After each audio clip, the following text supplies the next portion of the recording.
अदरं मधुरं वदनं मधुरं नयनं मधुरं हसितं मधुरं हृदयं मधुरं गगनं मधुरं मधुराधिपतेरखिलं मधुरं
आशुतोष शशांक शेखर चंद्रमौली चितंबरा कोटि कोटि प्रणाम शंभु नमन कोटि चितंबरा दिगंबरा लादूजी वैसे जी गावानो गुरु ब्रह्मा गुरु विष्णु गुरुदेवो महेश्वर गुरु साक्षात परब्रह्मा तस्मै श्री गुरुवे नमः। महेंद्र फिर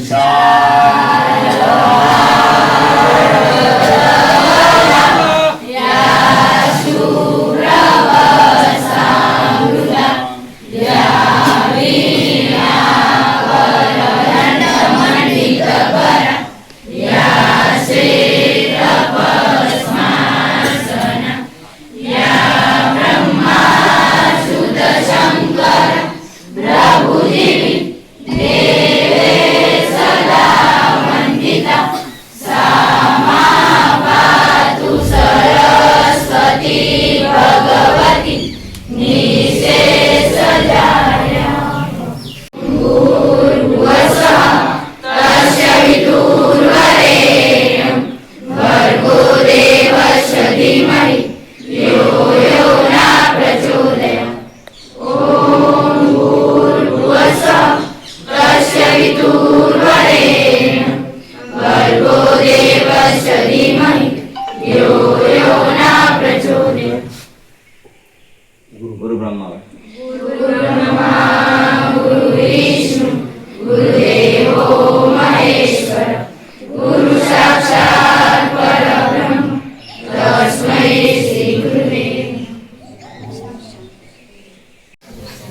त्वं नाम किम् अस्ति? मम नाम राहुल अस्ति। त्वं तात किं नाम अस्ति? मम तातं दिनेशजी अस्ति। त्वं पिता किं करोति? मम पिता कृषकः अस्ति। त्वं माता किं नाम अस्ति? मम मम माता नाम भावनाबेन अस्ति। त्वं कस्य शालायाम् अभ्यास करोति? अहं जागृति विद्यालय वारडाम् अभ्यासं करोति। त्वं किं नाम नगरे अस्ति? मम नगरं वारडा अस्ति। त्वं किं कक्षायां पठति? अहं नवकक्षां पठति। त्वं किं विषये अभिरुचिं रखति? अहं संस्कृतविषयम् अभिरुचिः अस्ति। त्वं कस्य वाद्ययने उत्तिष्ठामि?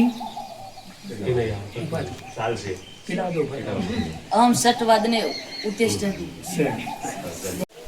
मम नाम विशालः। अहं 11वीं कक्षायाः छात्रः। हस्तम् उत्थापय। मम पश्चात् वदति। भारतम् अस्माकं देशः।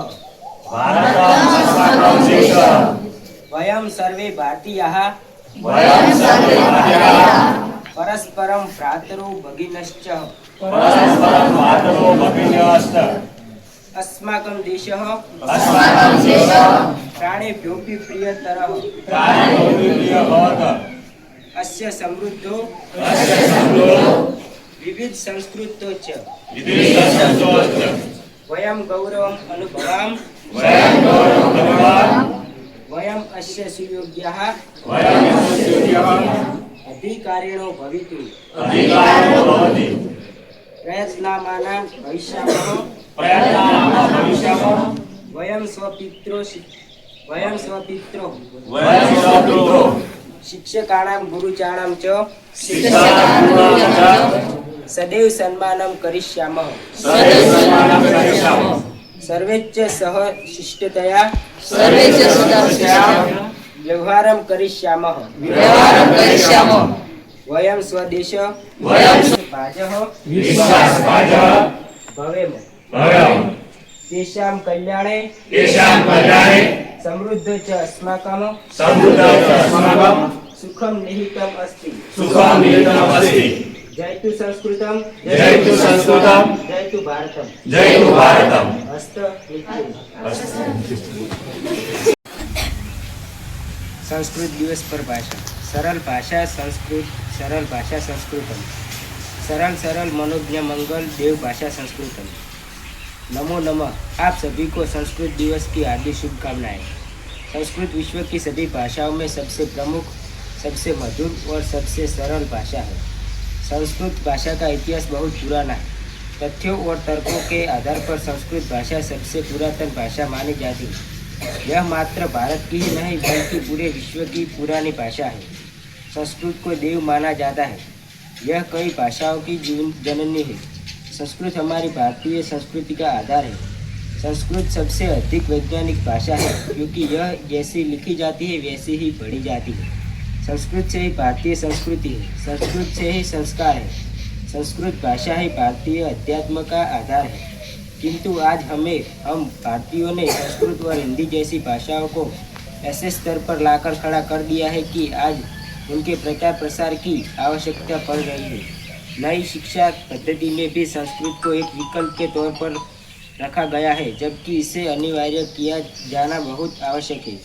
आज हमने संस्कृत भाषा को मात्र एक मंत्र उच्चारण की भाषा बनाकर रख दिया है। यह बहुत ही शर्म की बात है कि हम भारतीयों ने अपनी प्राचीन भाषा संस्कृत को महत्व नहीं दिया। हम भारतीय आज अपने बच्चों को अंग्रेजी और फ्रेंच जैसी भाषाएं सिखाने में गर्व महसूस करते हैं और हिंदी संस्कृत बोलने में हमें शर्म महसूस होती है। हम भारतवासी अगर अपनी भाषा का सम्मान नहीं करेंगे तो भला विश्व से हमें क्या उम्मीद जा सकती है। हमें अपनी भारतीय संस्कृति की अगर रक्षा करनी है तो संस्कृत हिंदी जैसी भाषाओं को गौरव के साथ अपनाना ही होगा। जयतु संस्कृत मातरम। सर्वभूतेषु विद्यारूपेण संस्कृता नमस्तस्ते नमस्तस्ते नमस्तस्ते नमो नमो। गंगे च यमुने च गोदावरी सरस्वती नर्मदे सिंधु कावेरी जले स्मित संधि कुरु। करमुले सरस्वती करमध्ये तु गोविंद प्रभाते कर दर्शन